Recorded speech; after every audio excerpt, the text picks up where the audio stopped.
So let's start our chapter number 6, part 2, the 100 Races, part 2. It is also written by L. Bros Esther. In the part 1, we have read that the Venda Petronsky, who was a Polish girl, was teasing by the girl Maddie and Peggy.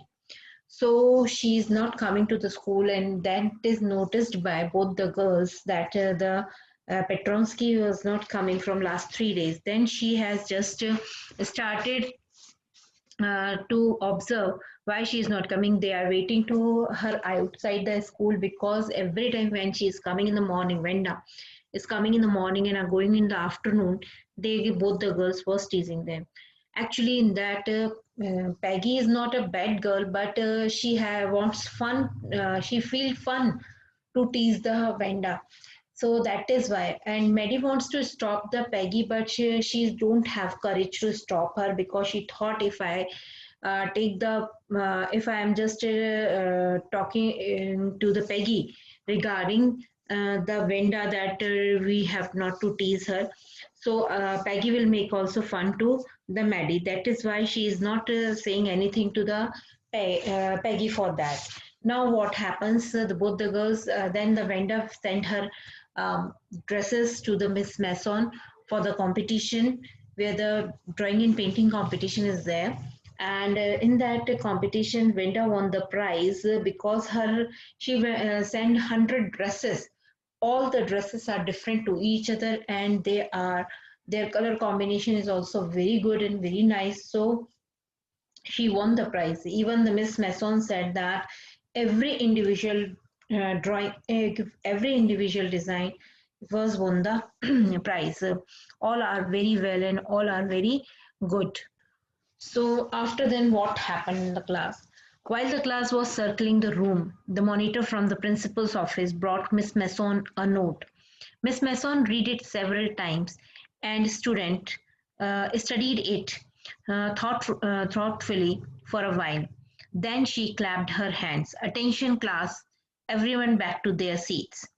When the shuffling to feet had stopped and the room was still and quiet, Miss Mason said, I have a letter from Venda's father that I want to read to you. While the class was going on, there come a note from the principal's office for Miss Mason. She was troubled to read it.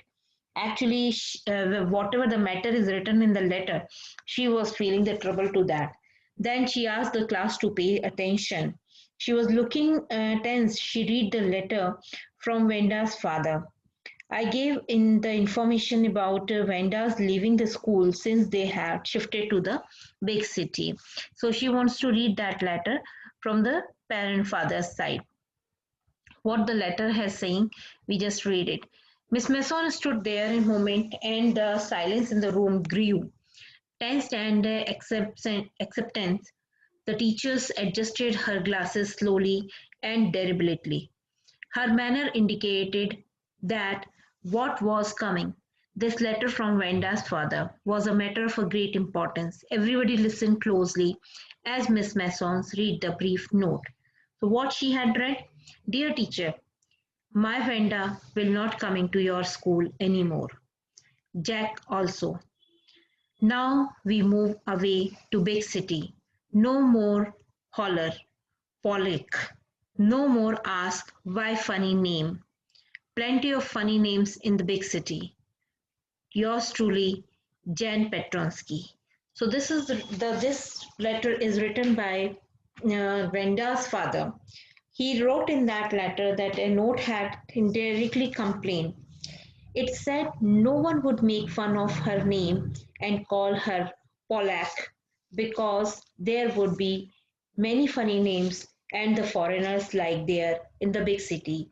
That is why we have to shift there because I don't want that my anyone can tease my girl and my girl will be sad. So that is why this letter is written by Mr. Jen Petronsky. A deep silence met the reading to his letter. Miss Masson took off her glasses, blew on them, and wiped them on her soft white handkerchief. Then she put them on again and looked at the class. Then she spoke.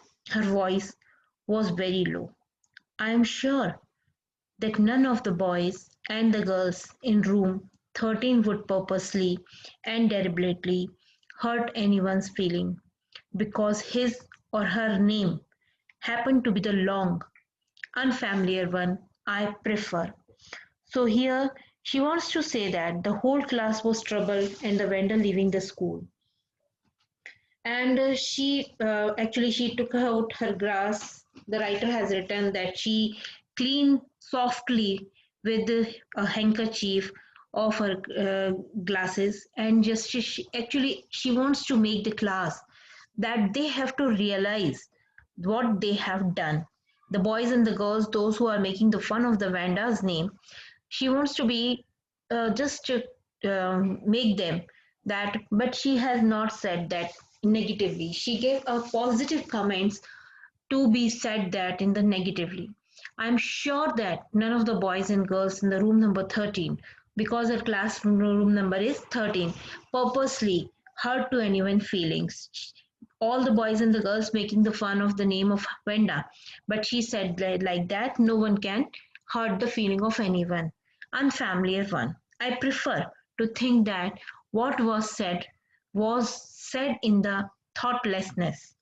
I know what all you feel the way I do, that this is a very unfortunate thing to have happened. Unfortunate and sad, both. And I want you all to think about it. So the teachers just give a thought to the class that you have to think if you are doing like this and anyone can hurt this much that she or he left the school. So this is a very bad and very saddest. So that is why she gave this thought this to the class. The first period was a study period. Mary tried to prepare her lesson, but she could not put her mind on her work. She had a very sick feeling in the bottom of her stomach. True, she had not enjoyed listening to Peggy ask Venda how many dresses she had in her closet, but she had said nothing.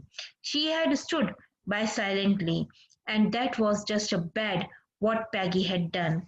Worse, she was the coward. At least Peggy hadn't considered they were being mean, but she, Mary had thought they were doing wrong. She could put herself Vanda's shoes. God goodness, wasn't there anything she could do? If only she could tell Venda she hadn't meant to hurt her feelings.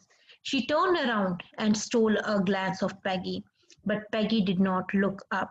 She seems to be the studying hard. Well, whether Peggy felt badly or not, she, Maddie, had to do something. She had to find Venda Petronsky. Maybe she had not yet moved away. Maybe Peggy would climb the height with her and they would tell Venda she had won the contest. They had thought she was smart and 100 dresses were beautiful. So the whole class was troubled and the Vendas leaving the school. But the Mary could not focus her in his studies. She felt that it was bad what the Peggy had done. But she thought that I am also done the same thing because I am standing as a coward there when the Peggy was teasing to the vendor.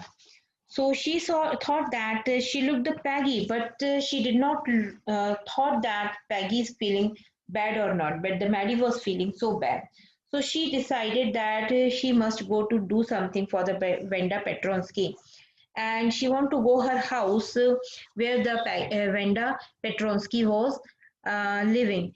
Maybe she will not left the school, left the place, and maybe she will get there.